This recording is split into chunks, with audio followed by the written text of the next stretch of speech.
about the CHFI. This is the introduction to the course, and I want you to understand about the certification.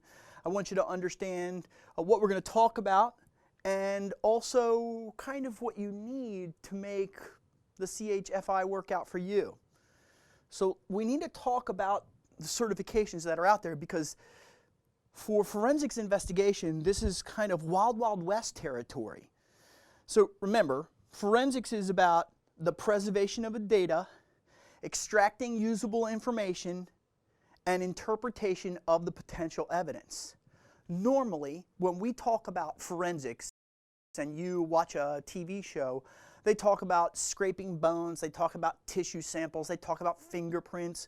Well, we're just taking that same science that's going on there and applying that same rigor of science to computer investigations. So it's kind of a new discipline. I mean, we're talking about, at the most, it's 30 years old.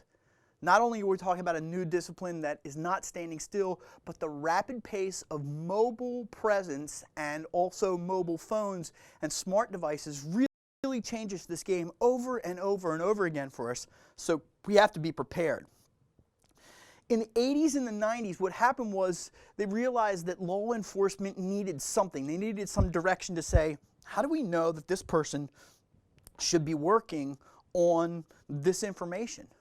In the 80s and 90s, when they did investigations of child pornography and maintaining child pornography, investigators actually had to look at the pornography in most cases. And so all that's washed away, and they changed that, and they put all kinds of scientific tools in place. And we'll talk about each one of these elements as we go along. So what happened was the National Consortium of Justice Information and Statistics said, since 1969, we've needed a way to make sure that we have qualified law enforcement people doing the correct thing. Then came the Federal Law Enforcement Training Center. They said, okay, well, we'll do training. This is a part of what we do, and we'll do this for federal agencies, not for corporations, not for you and I. Now, if you are a law enforcement officer, you have access to forensics training that I don't. I'm not a law enforcement officer. I don't play one on TV, and nobody's deputized me. So you have the ability to get certification that I don't. That's through the Federal Law Enforcement Training Center. Okay, then this reaches out, and there needs to be kind of another extension of this that reaches from just law enforcement when we're talking about crime punishable by imprisonment to crime like criminal activity like theft, like white-collar crime. So what happens is the National White-Collar Crime Center says, you know what? There's a lot of computer crime going on, and we need to do something about this. And they started interacting with local law enforcement, and this grew out of the FBI's centers of excellence. Now, here's the problem.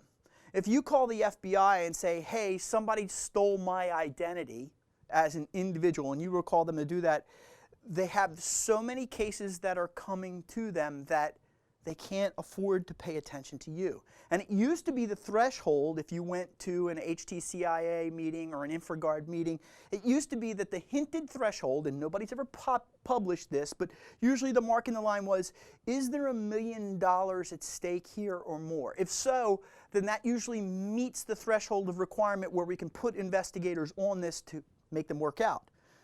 So, I mean, it could be $900,000 is stolen, and there's no way to address it, to get help. So that's where the NW3C pops up.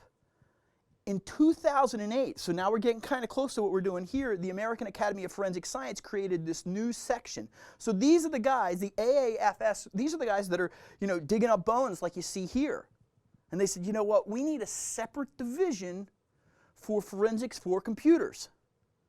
And they said the digital evidence community does not have an agreed upon certification program or list of qualifications for digital forensics examiners. And here's the problem. Take a look here. Some agencies still treat examination of digital evidence as an investigation rather than a forensic activity. There's wide variability in and uncertainty about education